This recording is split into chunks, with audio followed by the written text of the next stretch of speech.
Guys, welcome back to our YouTube channel. तो आज हम स्टार्ट करने जा रहे हैं units and measurements class 11 CBSE का फिज़िक्स का सेकंड चैप्टर। ये इसका लेक्चर 1 है। तो units internationally accepted, arbitrarily chosen and reference standard होती है। मतलब कि रेफरेंस स्टैंडर्ड क्या होता है? एक बेस होता है। जैसे हम बोलते हैं हमारे पास 30 kg, 2 kg और 35 kg वीट है। तो इसके अंदर बार बार जो ये 30 है यानी कि वेट है वो चेंज हो रहा है, लेकिन ये जो एक बेस बन रखा है kg, ये kg चेंज नहीं हो रहा है। तो इसी को हम रेफरेंस स्टैंडर्ड कहते हैं। मतलब कि हम जैसे ये एक वेट की वैल्यू है, वेट की वैल्यू का कंपैरिजन हम एक रेफरेंस स्टैंडर्ड या फिर एक बेस के साथ कर रहे हैं, जिसको हम केजी कहते हैं। तो यही हमारी यूनिट्स होती हैं। ये बहुत सोच समझ कर चूज़ की जाती हैं और इंटरनेशनली इनको एक्सेप्ट किया जाता है। अब अगली टर्म आती है physical quantity. A quantity which can be measured using an instrument and can be used to describe the laws of this world. Physical quantity को हम शॉर्ट फॉर्म में PQ बोलते हैं।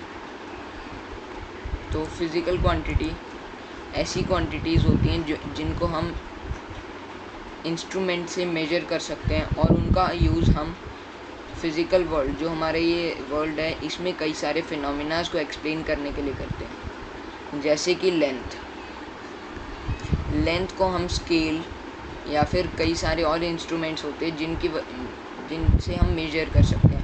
तो they can be measured using an instrument, और उनसे हम कई सारे फिज़िकल लॉज को एक्सप्लेन भी कर सकते हैं।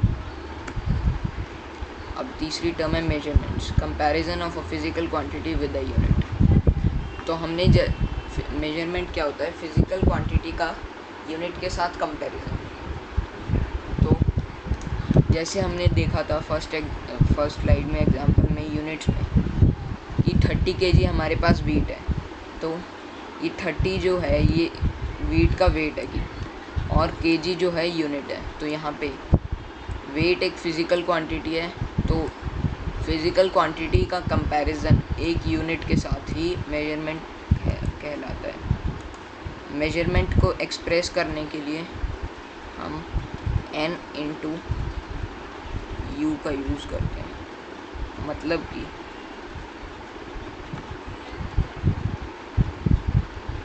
कि मेजरमेंट जब किसी भी फिज़िकल क्वांटिटी की होती है तो उसके अंदर एक न्यूमेरिकल वैल्यू होती है और एक यूनिट होती है। जैसे ये इसके अंदर 30 जो है न्यूमेरिकल वैल्यू और kg यूनिट है। टाइप्स ऑफ यूनिट्स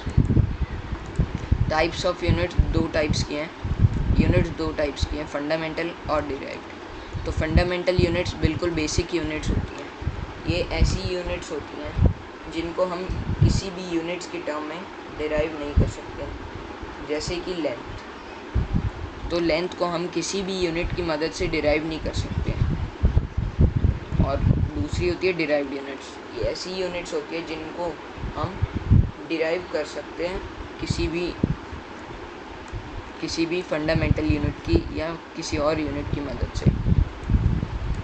जैसे कि फोर्स एक फिज़िकल क्वांटिटी है, उसकी यूनिट होती है न्यूटन, जिसको हम N से रिप्रेजेंट करते हैं। तो न्यूटन का फॉर्मूला होता है मास इनटू एक्सेलरेशन। मास एक फंडामेंटल फिज़िकल क्वांटिटी है, इसके बारे में हम बाद में पढ़ेंगे। और एक्सेलरेशन भी एक डिराइव्ड क्वांटिटी है, लेकिन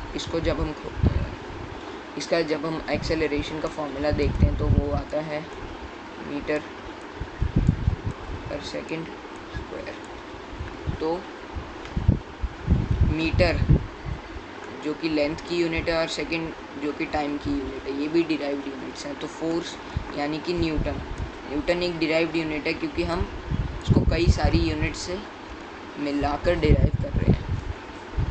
अब सिस्टम ऑफ यूनिट्स बेसिकली अभी तक हमारी NCERT में 4 सिस्टम ऑफ यूनिट्स दिए गए हैं। First is CGS, centimetre gram second. इसमें जो फंडामेंटल यूनिट्स होती हैं वो सेंटीमीटर, ग्राम और सेकंड होती हैं। उसके बाद दूसरा है foots, pounds and seconds, FPS। इसके अंदर basic units, fundamental units foots, pounds और सेकंड्स होती हैं। और इसको ब्रिटिश सिस्टम भी कहा जाता है। उसके बाद MKS, मीटर, किलोग्राम, सेकंड। इसमें बेसिक यूनिट्स या फंडामेंटल यूनिट्स मीटर, किलोग्राम या सेकंड्स होती है। और SI सिस्टम, ये करंटली यूज़ किया जाता है। इसको इंटरनेशनल सिस्टम ऑफ यूनिट्स भी कहा जाता है। इसके अंदर 7 फंडामेंटल यूनिट्स होती हैं, 2 सप्लीमेंट्री यूनिट्स होती हैं और कई सारी डिराइव्ड यूनिट्स होती हैं। तो इनके बारे में हम अगले लेक्चर में डिटेल से पढ़ेंगे SI सिस्टम के बारे में। तो thanks for watching, please make sure to like, share and subscribe.